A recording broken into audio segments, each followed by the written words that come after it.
différents intervenants qui vont nous parler de la victoire qui triomphe du monde, c'est notre foi. Alors, on a déjà commencé à discuter du sujet pendant la semaine. Aujourd'hui, le premier dimanche du mois, je voulais juste vous rappeler encore ça une fois de plus. Alors, notre lecture de base va se porter dans le livre de 1 Jean 5, 4 jusqu'à 5. 1 Jean chapitre 5, verset 4 à 5. Et la lecture secondaire sera dans le livre de 1 Corinthiens 16, de 8 à 9. Si vous pouvez prendre les deux références, bloquer les deux références, nous allons nous lever par signe de respect à la parole de Dieu pour faire la lecture ensemble.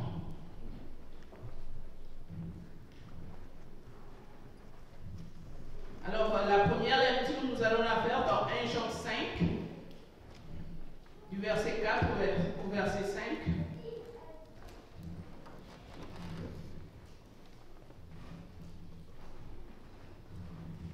Préparez déjà la deuxième lecture, s'il vous plaît, dans 1 Corinthiens 16, 8 à 9. Alors, quand vous êtes prêts, nous pouvons commencer la première lecture tous ensemble. Parce que tout ce qui est né de Dieu triomphe du monde. Et la victoire qui triomphe du monde, c'est notre foi. Qui est celui qui a triomphé du monde, sinon celui qui croit que Jésus est le Fils de Dieu? Directement, nous allons aller à la deuxième lecture. Dans le développement, nous allons faire voir le rapport entre les deux lectures. Ça sera dans 1 Corinthiens 16, versets 8 à 9. Si vous êtes prêts, nous allons lire ensemble au nom de Jésus.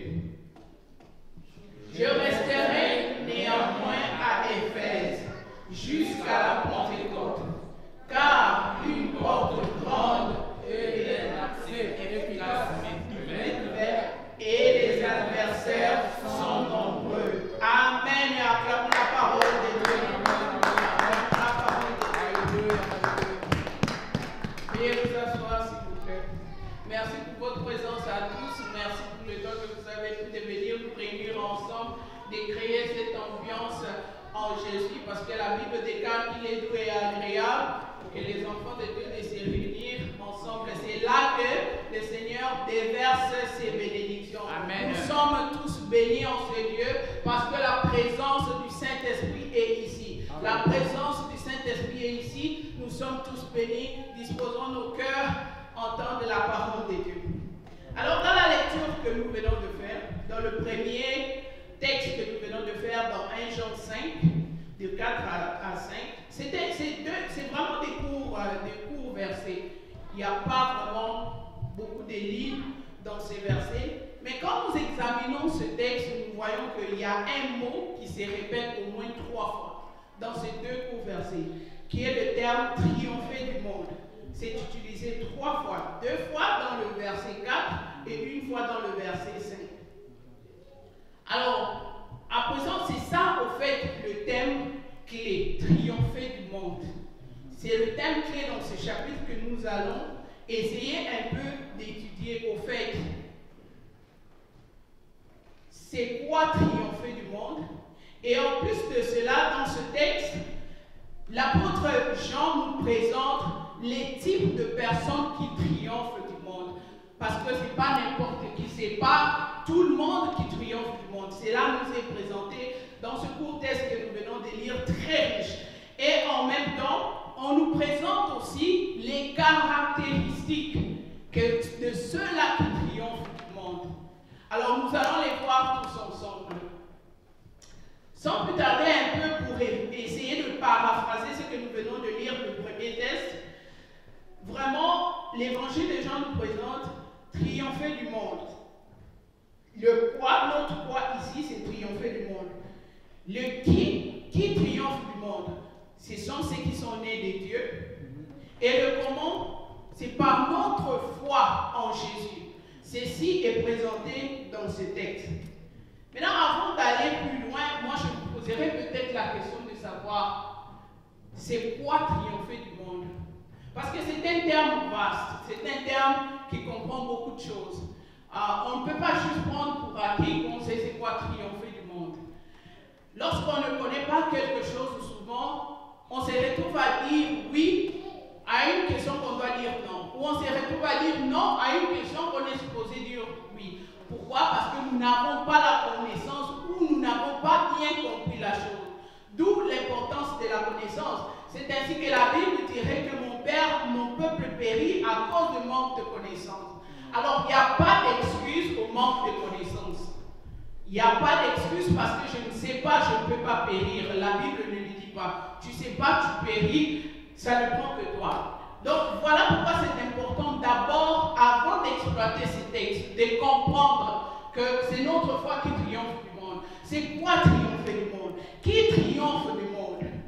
Est-ce que c'est celui qui triomphe du monde? C'est celui qui est connu dans le monde entier? Est-ce que celui qui triomphe du monde, c'est celui qui dirige le pays le plus puissant du monde? Celui qui triomphe du monde, ça revient de quoi? Est-ce que ta renommée à toi, c'est ça triompher du monde? Il y a de ces gens, même lorsqu'ils sont morts, continuent toujours à faire renommée. Est-ce que ces gens, c'est ça triompher du monde? Avoir une renommée. Est-ce cela? On se pose tous des questions, mais avant de comprendre encore quelque chose, si je vous posais à vous la question, qui veut triompher du monde?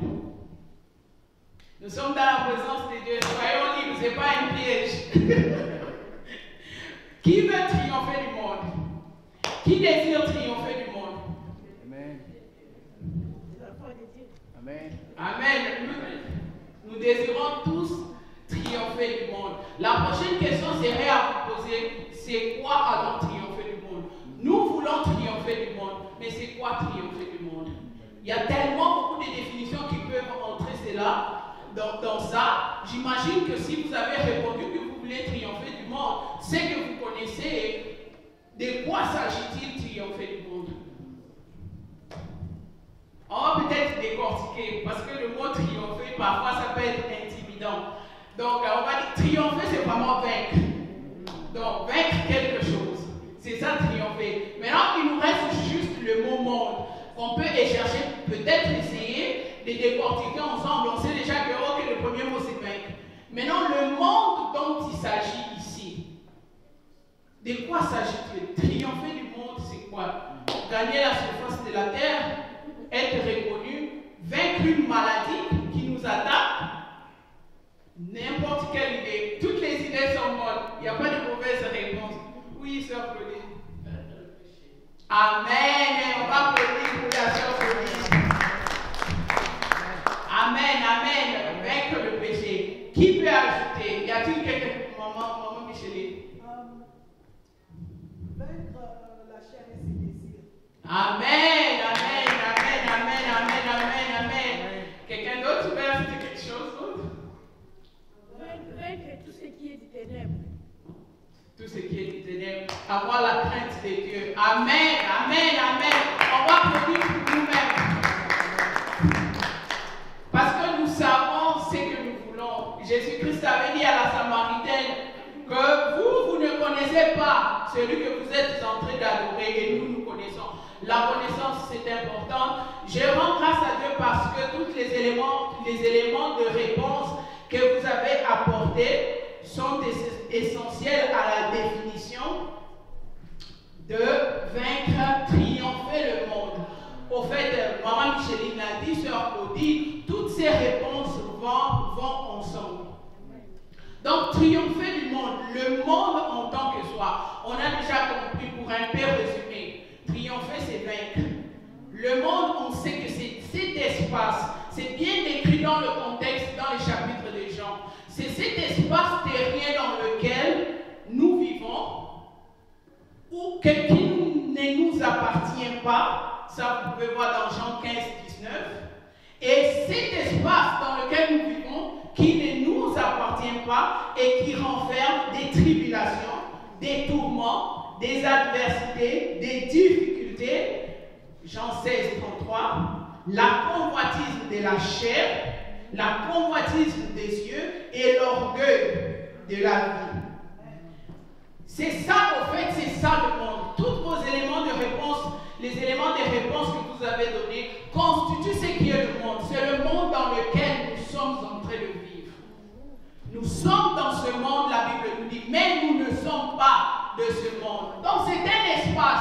qui ne nous appartient pas. C'est un espace où il y a la convoitise. Et cet espace est hostile à nous parce que nous ne sommes pas de ce monde. Amen. Il comprend les désirs de la chair. Il comprend l'orgueil dans le monde.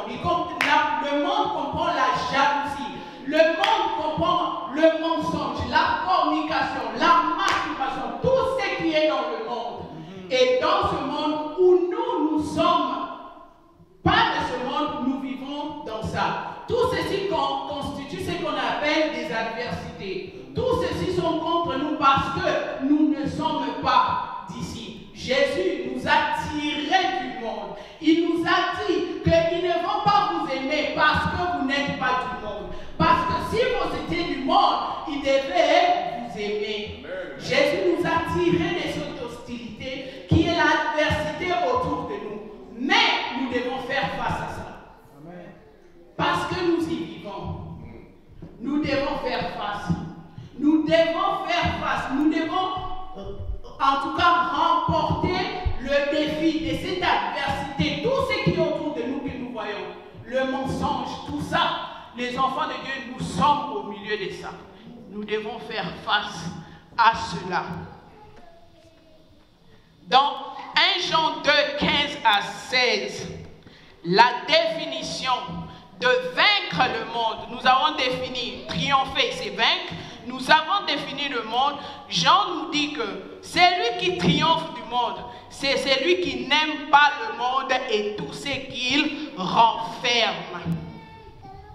Lorsque vous voulez triompher du monde, vous devez détester ce monde dans lequel nous sommes et toutes les adversités qui viennent avec.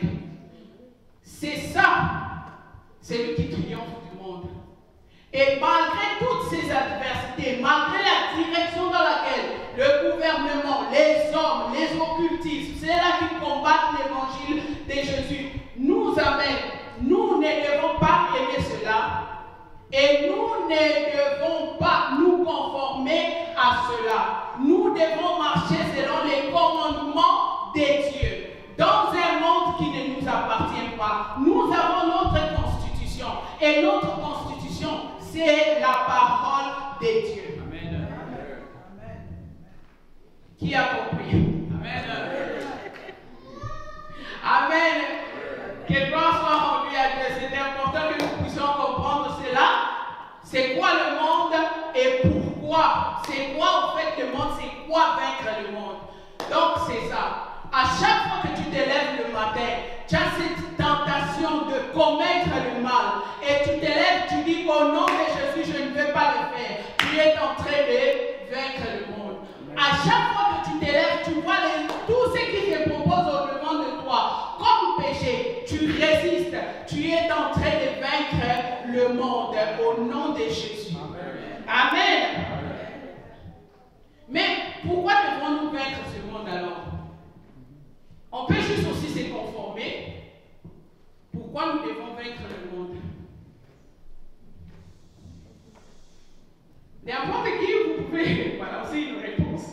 Pourquoi devons-nous vaincre ce monde? Parce qu'on a déjà compris, on a la connaissance que le monde, il y a les adversités, il y a tout ce qu'il a. Et puis pour le vaincre, je ne devrais pas aimer le monde. Je devrais plutôt détester le monde et tout ce qu'il contient. Mais je dois marcher dans la crainte des dieux. Là, j'ai vaincu le monde. Mais pourquoi tout ça? Pourquoi devons-nous faire tout ça? Pourquoi se donner si tant de peine à le faire pendant qu'on peut juste se conformer et avoir une vie paisible? C'est parce que nous sommes nés de Dieu. Amen. Je suis né de Dieu. Amen, amen, amen, amen. Nous sommes nés de Dieu. Amen. Que Dieu bénisse Papa JP. Amen. Vous vous souvenez dans Luc 4, versets 5 à 6, lorsque Jésus-Christ était tenté par le diable l'a amené dans l'ayant élevé Jésus.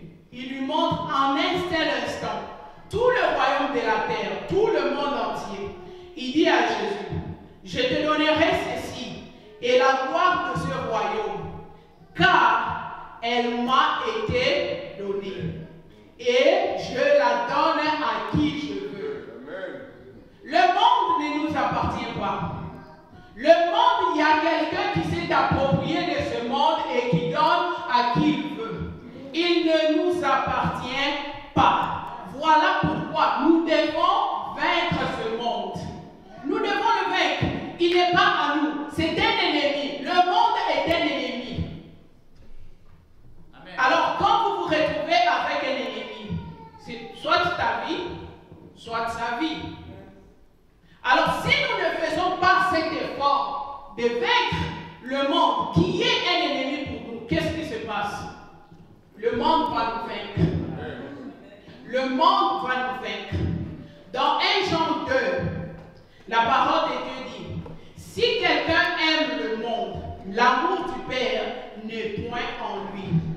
Jacques 4,4 va plus loin en disant que celui donc qui veut être ami du monde se rend ennemi de Dieu.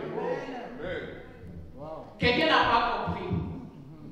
Ce que je venais de dire, c'est que celui donc qui veut être ami du monde se rend ennemi de Dieu. Là est notre raison de nous battre contre le monde. Là est notre raison de vaincre le monde. Parce que le monde ne nous appartient pas. Parce que le monde est un ennemi. Parce que le monde n'est pas à notre Dieu. Si je me conforme au monde, si je fais comme tout le monde, si je suis la direction de tout le monde, je suis en train de me faire ennemi de Dieu. Qui veut être ennemi de Dieu parmi nous? Qui a rencontré Dieu et a vaincu Dieu? C'est lui qui s'établit d'éternité en éternité. Sa force est incomparable. Qui veut se faire l'ami de Dieu? L'ennemi de Dieu. Là est la raison pour laquelle nous devons vaincre ce monde. Le monde est un ennemi pour nous. Le monde est un ennemi à abattre et non un ami à gagner. Beaucoup d'entre nous, nous voulons nous faire, et même les enfants de Dieu, les amis du monde. Oh, je vais vivre ma vie. Oh, je veux faire cela. Tu es dans un environnement qui ne t'appartient pas. En tant qu'un enfant de Dieu, le monde c'est ton ennemi. Si tu ne l'as pas compris, tu es à côté de ta mission en tant qu'enfant de Dieu. Amen. Comment chercher à se conformer avec ceux qui boivent? Comment chercher à se conformer à ceux qui font la fornication? Comment chercher à se conformer à ceux-là qui font la drogue? Parce que je suis jeune. Tu sais, nous les jeunes, oh, la culture d'aujourd'hui, tu sais, en notre temps, c'est comme ça qu'on fait, on passe beaucoup de temps sur nos téléphones. Bon, il n'y a pas vraiment le temps de prier. Comment la jeunesse? Comment allez-vous chercher à vous conformer à ce genre de choses? Vous n'êtes pas de ce monde.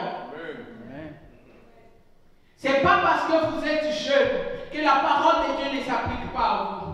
C'est pas parce que vous êtes en train de grandir dans cet environnement que votre jeunesse est une raison au péché. Non, je suis jeune. Non, vous serez appelé au jugement. Réjouissez-vous au temps de votre jeunesse, mais vous serez appelé au jugement. À chaque fois, la jeunesse, quand tu te lèves, c'est que les autres vont à l'école, c'est que les autres trichent, les autres fument, les autres prennent la drogue. Déjà, c'est devenu légal. À chaque fois que tu te conformes à eux, tu te rends ennemi de Dieu. Parce que le monde est un ennemi à combattre et non un ami à gagner. Ne cherche pas à gagner ce monde en tant qu'ami parce que tu perds le royaume des cieux. Voilà pourquoi, mes frères, mes sœurs, le monde dans lequel nous vivons est rempli des adversités. Ne vous dites pas que cela va changer parce que ce n'est pas notre territoire. Vous pouvez peut-être, nous allons peut-être nous demander pourquoi notre Dieu nous laisse dans un environnement qui n'est pas le nôtre. Nous sommes là, il nous laisse. Il y a beaucoup d'hostilité, il y a beaucoup d'adversité, il y a tellement de tentations. On peut se poser cette question, mais pourquoi notre Dieu fait ça? Il nous a déjà choisis, il nous a mis à part Jésus pour que nous ne soyons pas de ce monde. Mais pourquoi il nous laisse là? Qu'il vienne seulement nous prendre et puis que nous partons. Pourquoi? On peut se poser ces questions. La réponse est que en tant que des enfants de Dieu. Il nous laisse sur cette terre. Nous demeurons encore dans cette terre remplie d'hostilité, remplie de tentations, parce que nous sommes en mission. Et cette mission se résume dans Marc 16, 15, qui dit: allez par tout le monde et prêchez la bonne nouvelle à toute la création. Parce que si Dieu nous retranchait aujourd'hui, ceux-là qui ont reçu Jésus et les autres, le monde est renfermé de ceux-là qui sont des créatures de Dieu. Il n'y a pas des humains qui vivent sur la planète Terre. Il n'y a pas des humains qui vivent sur Jupiter. Mais c'est dans ce monde, dans cette terre, que les humains sont vivants. Nous sommes tous en mission. Nous sommes en mission, voilà pourquoi il nous maintient. Et une fois, lorsqu'il verra que l'évangile de Jésus-Christ a atteint les extrémités de la terre, il ne va pas s'attarder à venir nous chercher. Là, il saura que nous avons accompli notre mission. Sachez-le tous autant que nous sommes des évangélistes de la bonne nouvelle de Jésus. Amen. Tout le nombre qui a été donné à tous. Voilà pourquoi nous sommes encore maintenus pour gagner, amener encore beaucoup d'âmes dans le royaume des cieux, pour dépeupler le royaume du monde des ténèbres. Nous sommes en mission. Maintenant, imagine-toi, une terre dans un environnement qui ne t'appartient pas, qui appartient à quelqu'un d'autre. Ton Dieu t'aimait là. Et il te donne les capacités de gérer. Il te donne les capacités que malgré les hostilités, que personne ne puisse te vaincre. Il te donne aussi les capacités d'aller libérer les captifs. Tes frères et tes sœurs qui sont encore en captivité. On te laisse sur cette terre avec la mission d'aller les récupérer. Alors qu'est-ce que nous faisons nous en tant que des enfants de Dieu? L'évangile, ce n'est plus notre problème. Ce n'est plus notre problème. On se conforme. Le gouvernement dit hey, les choses comme ça, tu parles de ça ici, on te chasse du travail. Les choses comme ça, si tu essaies de bouger, de parler de l'évangile de Jésus, c'est terrible. Nous gardons l'évangile de Jésus en captivité. Nous ne voulons pas le divulguer, propager partout dans le monde. Et nous sommes là. À chaque fois que nous le faisons, notre Dieu nous regarde comme des soldats qui ont déserté le camp. Parce que c'est ça notre mission. Dans Matthieu, la parole de Dieu nous dit: faites de toutes les nations des disciples, les baptisant au nom du Père et du Fils. C'est pourquoi dans 1 Corinthiens, le deuxième livre que nous venons de lire, l'apôtre Paul dit: je reste à Éphèse. Je reste à Éphèse. Éphèse, c'était une grande ville à Rome, parmi les grandes villes à Rome. L'apôtre Paul dit: j'y reste, car une porte grande et d'un accès efficace m'est ouverte. Des portes, ce sont des opportunités. Amen. Mais l'apôtre Paul ajoute aussi pour dire que malgré cela, il y a de nombreuses adversités. Mais quand tu lis ce verset, tu te dis, il y a des adversités, il y a beaucoup de problèmes dans des adversités dans cette ville. Mais pourquoi il y reste?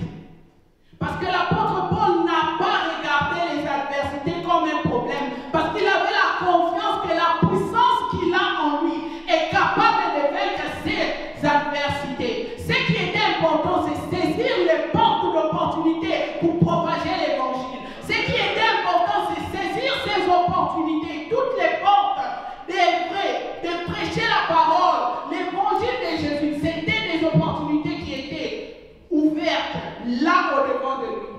Et les gens étaient disposés. Amen. Il avait accès, les gens étaient disposés à recevoir Christ. C'est là où ce verset vient soutenir la mission pour laquelle nous sommes ici. Il n'a pas regardé qu'il y a de nombreux juifs des synagogues qui sont en train de combattre l'évangile de Jésus. Il n'a pas regardé cela. Pourquoi il avait la force qui pouvait vaincre toutes ces choses. Il s'est concentré sur les opportunités d'avancer l'évangile de Jésus. Amen. Ne soyons pas des déserteurs, de ceux-là qui fuient leur mission. Amen. Ça fait mal de l'entendre, on ne dit pas beaucoup amen, mais that's okay. Par la grâce de Dieu, nous allons remporter. Alors l'apôtre Paul avait cette foi-là en Jésus. La peur, les adversités n'étaient pas un facteur pour lui. J'y reste parce que ce qui importe, c'est l'œuvre de Dieu. J'y reste parce que ce qui importe, c'est prêcher l'évangile de Jésus. J'y reste parce que ce qui importe, c'est ma mission de développer le royaume des ténèbres et d'amener les cœurs des enfants désobéissants auprès du Père. J'y reste parce que c'est ça l'essentiel. Les adversités, ce n'est pas un facteur. Parce que celui que j'ai, la foi que j'ai, me permet de vaincre ces adversités.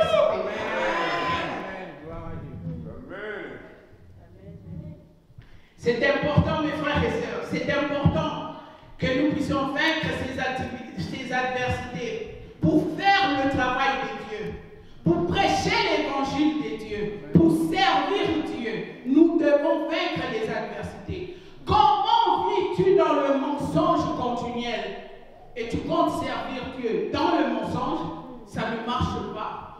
Comment quelqu'un peut-il vivre dans la fornication, dans les tromperies, l'ivrognerie? Comment peux-tu gagner les âmes en faisant cela? Parce que notre propre vie doit être un témoignage pour ramener plusieurs au Père. Amen. Tu es guidé selon les penchants de ta chair. Tu es guidé selon tout ce que tu veux faire. La musique mondaine, la convoitise, tout ce qui est négatif, tout ce qui n'est pas bon au Père, c'est ce qui t'intéresse. Comment vas-tu faire ta mission lorsque tu es coincé dans ce genre de choses? Tu te fais ennemi de Dieu. Tu n'aimes pas Dieu. Parce que ceux qui aiment Dieu pratiquent les commandements de Dieu. Ceux qui aiment Dieu pratiquent la parole de Dieu. 1 Jean 5, 2. La parole nous dit, ceux qui aiment Dieu pratiquent la parole de Dieu. Parfois on se dit aimer Dieu quand on vient à l'église. On fait l'adoration, les larmes se versent. Dieu n'a que faire de nos larmes. Ce qu'il cherche, c'est le cœur. Parfois nous sommes là à pleurer, on entend une bonne mélodie, ça vient secouer nos émotions. Là on se met à genoux parce que nos émotions sont touchées par la mélodie. Mais il y a des mélodies qui ne sont pas chrétiennes qui font pleurer. On est touché par cela, on se dit j'aime Jésus. L'aimes-tu réellement ou ce sont tes émotions qui sont touchées? Il n'a que faire de tes émotions. Il a besoin de ton esprit. Amen. Non, vous n'avez pas bien compris. Dieu ne regarde pas nos émotions. Que tu pleures dans l'adoration, ce n'est pas ce qu'il veut, ce n'est pas ce qu'il cherche. Que tu dois toucher, peut-être tes larmes coulent, parce que cette musique touche les sensations fortes de ton cerveau. Les sensations fortes de ton cerveau te font couler des larmes. Là même tu t'agenouilles, on dit, voici c'est lui qui aime Dieu. Mais ce n'est pas ça. Dès que tu sors de la porte, tu reprends ta vie comme telle. Dès que tu sors de la porte, tu ne mets pas les commandements de Dieu en pratique. Celui qui aime Dieu, c'est celui qui met ses commandements en pratique. Amen. Pas celui qui vient faire couler les larmes de crocodile en adorant le Père, alors que son cœur est loin de la volonté de Dieu.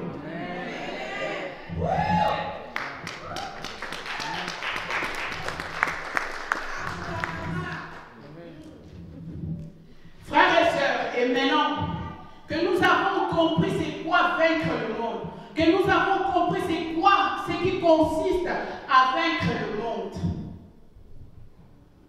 nous tous nous avons maintenant le désir ardent de vaincre ce monde. Mais qui sont ceux-là qui ont la capacité de vaincre le monde? Ce n'est pas quiconque qui a la capacité de vaincre le monde. Seuls ceux qui sont nés de Dieu, par la foi en Jésus, triomphent du monde. Vous n'avez pas dit Amen, c'est que vous n'êtes pas d'accord. Vous n'êtes pas d'accord avec la Bible. Seuls ceux qui sont nés de Dieu, par la en Jésus triomphe du monde. En d'autres termes, je vous dirais, seuls ceux qui sont nés de nouveau, seuls ceux qui sont nés de nouveau avec la foi en Jésus, c'est ceux-là qui triomphent du monde. Naître en Dieu. 1 Jean 5, on venait de le lire. Ceux qui sont nés de Dieu triomphent du monde. 1 Jean 5, 4. C'est quoi naître de Dieu? On va aller pas à pas. Essayer de comprendre chaque étape par étape. Parce que la connaissance, c'est ce qui nous libère. La connaissance, c'est ce qui nous amène à des grandes places. Le monde est évolué aujourd'hui à cause de la connaissance. Nous sommes en mesure d'être ici au Canada. Communiquer avec ceux qui sont en Afrique, c'est parce qu'il y a eu la connaissance. Nous devons tous désirer la connaissance afin de croître à tous égards. Vie spirituelle, vie professionnelle. Plus tu connais, mieux un bon travailleur tu seras. Parce que tu connais. Alors, naître en Dieu consiste à quoi? Je viens de le dire tantôt. Consiste juste à croire en Jésus. C'est encore souligné dans Galates 3, 26. Encore une fois de plus, pour le répéter, 1 Jean qu'on vient de lire, vous pouvez encore le lire rapidement. 1 Jean 5, 4 dit, ce qui est né de Dieu triomphe du monde.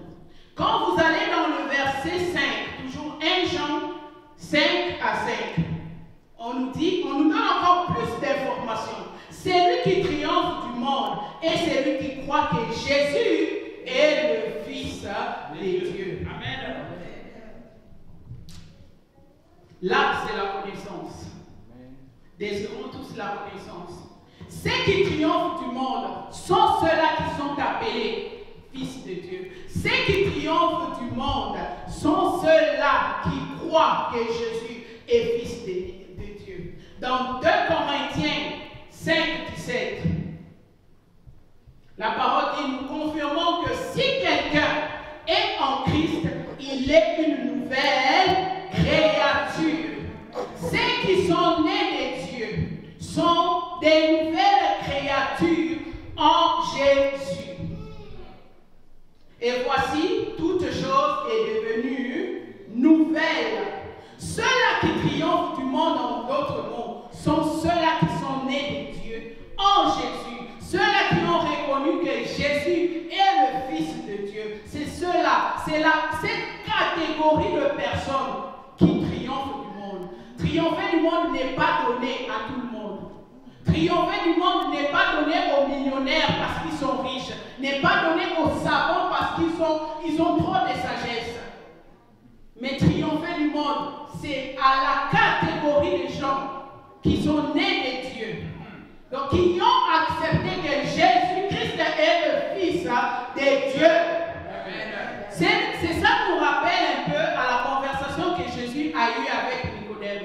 Nous connaissons tous cette conversation lorsque c'est dans, vous pouvez lire plus tard dans Jean 5 à partir de verset 1 jusqu'à 21, lorsque Nicodème pose la question au fait à Jésus de connaître c'est quoi le mystère de la nouvelle naissance.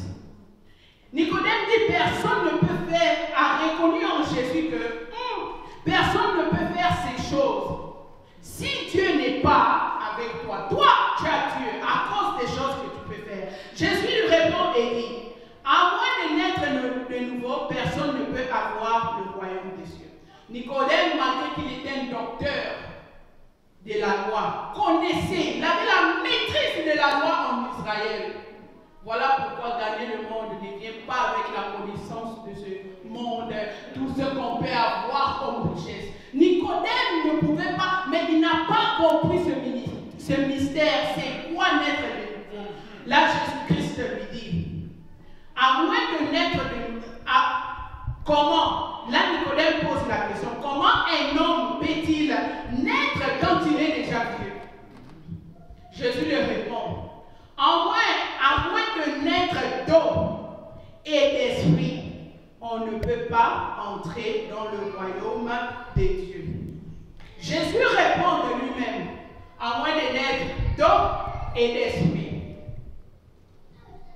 Jésus lui avait dit cela en connaissance de cause, parce que Nicodème avait la maîtrise de la loi. Nicodème savait que naître d'eau, qu'est-ce que cela sous-entend? Naître d'eau, cela sous-entend quoi? Dans leur langage de quelqu'un qui connaît la parole de Dieu. En Israël, Nicodème savait que quand quelqu'un en fait le baptême d'eau, le baptême de Jean-Baptiste, cela symbolisait la repentance. C'est ainsi même dans Matthieu, vous pouvez voir dans Matthieu 3, 11, le baptême que Jean-Baptiste faisait, c'était le baptême pour mener les gens à la repentance. Alors lorsque Jésus dit à Nicodème, si tu n'es pas né d'eau et d'esprit, Jésus voyait dans l'eau la repentance, l'acte de la repentance, qui est celui de prendre, de reconnaître son état en tant que pécheur et de reconnaître Jésus comme Seigneur et Sauveur et de se détourner complètement de sa voie et faire ce qui est la volonté de Dieu. Parce que quand Jésus devient ton Seigneur et Sauveur, tu n'agis plus de toi-même. Là où tu vas aller, c'est comme un esclave. Lorsqu'ils ont des seigneurs, avant que tu ailles quelque part, avant que tu fasses ceci, cela, ton Sauveur, ton Seigneur doit te donner la permission. Alors, nous devenons complètement, automatiquement soumis à la parole de Dieu. Jésus étant la parole chère, s'est présenté lui-même en tant que la parole chère qui nous a sanctifiés. Dans Éphésiens 5, 26, on nous dit que Jésus nous a sanctifié l'Église par sa parole. Alors lui-même, il se présente comme la parole. Là, pour nous parle d'eau, il nous parle d'esprit. C'est ce qui constitue là la nouvelle naissance. Tout le monde va juste se précipiter à dire que oui, nous avons reçu la nouvelle naissance. Mais lorsqu'on examine cette nouvelle naissance, est-ce que réellement tous sont nés de nouveau? Il y en a qui sont nés, mais des morts-nés. Parce que la nouvelle naissance implique que tu puisses te repentir, que tu puisses faire un changement complet. Sans changement, sans les fruits, sans les actes, comment est-ce que nous pouvons voir la nouvelle naissance? Tu ne peux pas me parler de la nouvelle naissance, je dois voir la nouvelle naissance. Jean-Baptiste disait aux pharisiens qui venaient à son baptême, faites donc preuve des fruits de la repentance. Vous venez vous baptiser, mais il n'y a pas de fruits de la repentance. Nous devons montrer des signes de la repentance. Avant que tu ne puisses connaître Christ, tu étais dans l'ivrognerie. Tu finis de connaître Christ. Au lieu de faire ce changement, tu restes toujours dans l'ivrognerie, mort-né. Il n'y a pas la vie, il n'y a pas de nouvelle naissance. Parce que la nouvelle naissance nous demande de changer. Un changement radical de ce que nous étions, de dépendre à un sauveur. C'est là où se trouve le problème.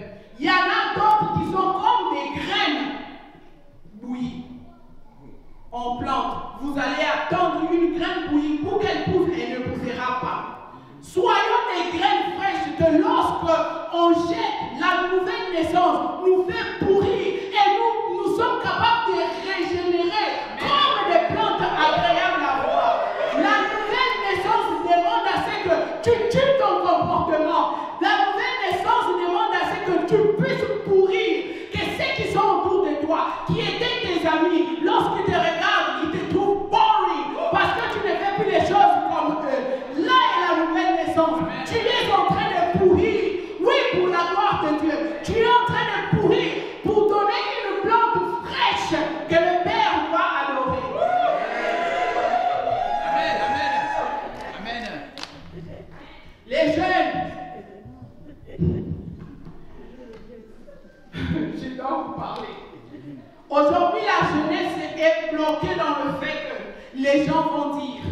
Les amis vont me trouver que je ne suis plus intéressant lorsque je leur dirai que je crois en Christ. Bon, je ne peux plus aller en boîte de nuit, je ne peux plus hang out avec vous sans but, passer le temps sur Internet, les réseaux sociaux, ils vont me trouver boring, je vais perdre mes amis. La nouvelle naissance te demande à pourrir, que tes amis là te regardent, te fuient parce que tu es pour eux, tu es pourri. Mais la plante qui va renaître de toi, les mêmes amis reviendront d'eux-mêmes. Accepte de pourrir pour la gloire de Dieu.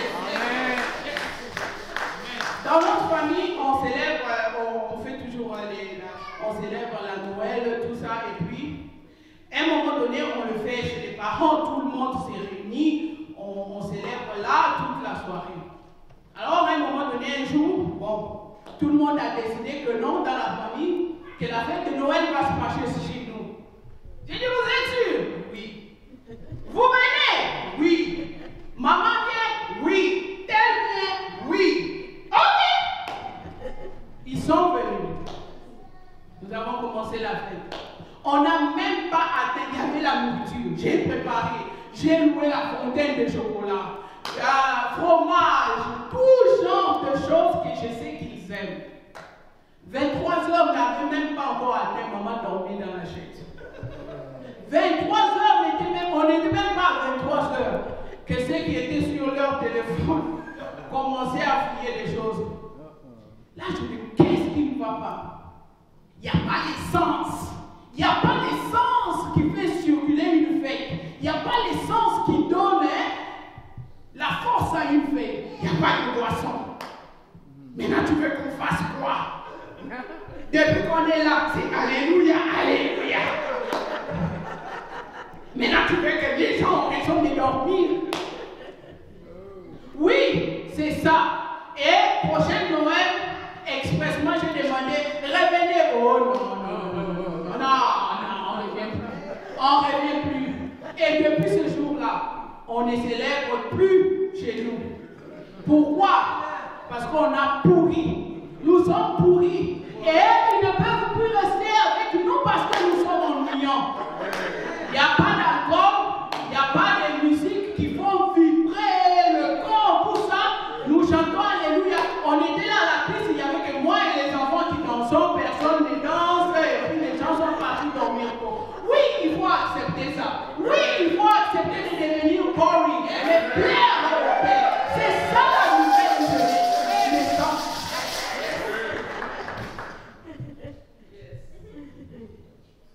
La nouvelle naissance est dans la repentance. On retrouve le fait de reconnaître qu'on est pécheur et on accepte Jésus-Christ comme Seigneur et Sauveur. Et lui qui est la parole de vie, lui qui est la parole faite chair, nous marchons dans cette parole. Nous marchons dans cette parole. Marcher dans la parole de Dieu ne veut pas dire qu'on ne pêche pas. On peut tomber, mais ne demeurons pas dans le péché. On peut tomber. Jésus dit, l'eau et l'esprit. Parce que quand tu tombes, il y a l'esprit. L'esprit te relève. Tu te lèves, tu continues la marche. Tu te lèves, tu continues le flambeau. L'esprit est là. Il y en a qui naissent, il est né sans esprit. Quelque temps après, la croissance ne peut pas avoir lieu. Parce qu'il n'y avait pas la présence du Saint-Esprit pour nous faire grandir. Il y en a qui naissent, ils naissent.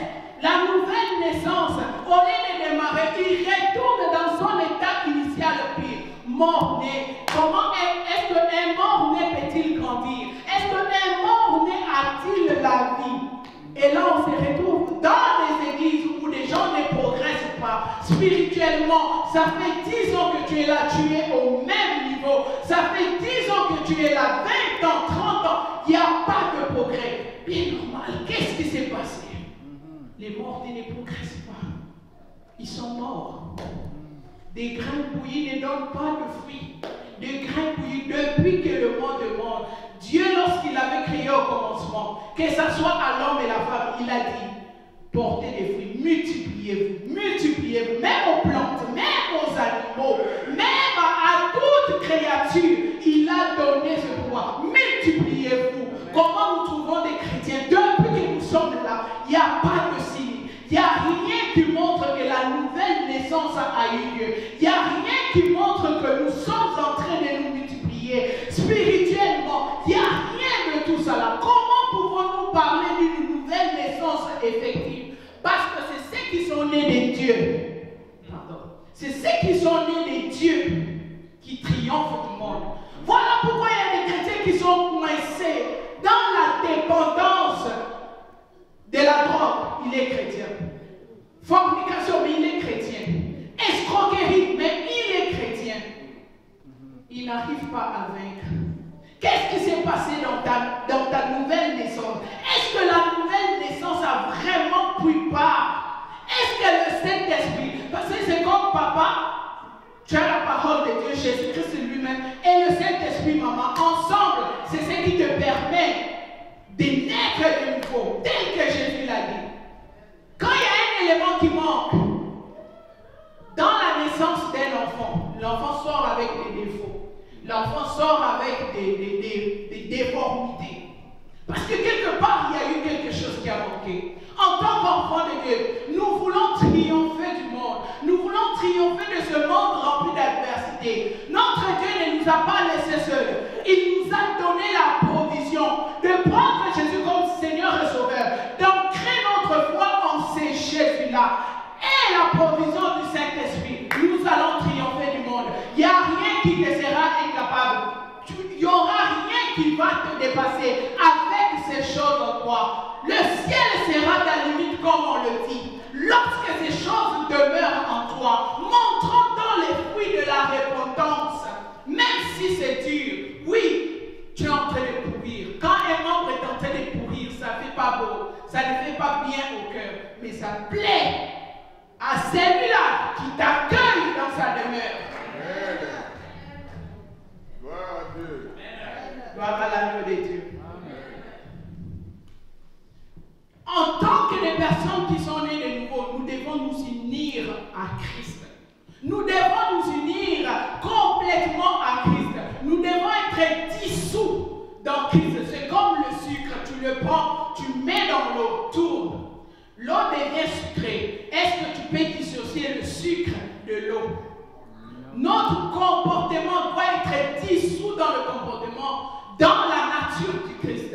Depuis qu'on te connaît, guéreuse, ça ne change pas. Mais tu sers Dieu. Comment pouvons-nous expliquer ça? Quel est ce comportement qui a merde, qui s'est dissous en Christ? Les querelles ne s'arrêtent pas. Au travail, personne, même quand on sait qu'elle vient à la porte sud, que moi je passe au nord, parce qu'elle est problématique. Où est la nature de Christ? Comment peux-tu dissocier le sucre dans l'eau sucrée? Nous sommes appelés à nous dissoudre dans le comportement, dans la nature du Christ. Christ nous présente sa parole. Et c'est par rapport à cette parole que nous reconnaissons nos fautes. Il nous purifie par sa parole. Quand tu regardes, non, je ne suis pas en conformité. Là, tu t'arrêtes. Tu essayes de revoir ta marche et tu te conformes à Christ. C'est ça notre foi en Christ. C'est ça cette foi parce que tu l'as déjà reçu au travers de lui, au travers de sa parole. Il te sanctifie et tu t'identifies à lui.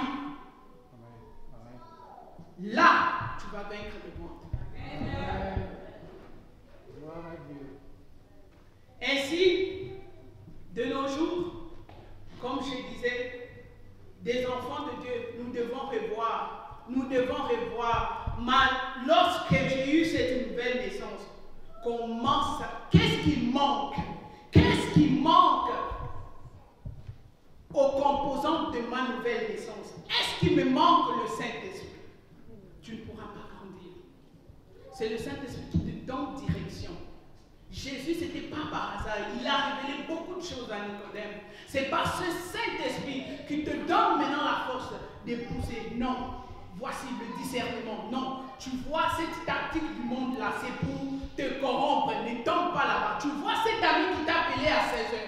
Il t'a dit, let's hang around. Mais quand tu es venu, en arrière de ça, c'était pour te filer la drogue. Le Saint-Esprit, quand tu as le Saint-Esprit, même toi les jeunes, il te rappelle que ne fais pas ce pas.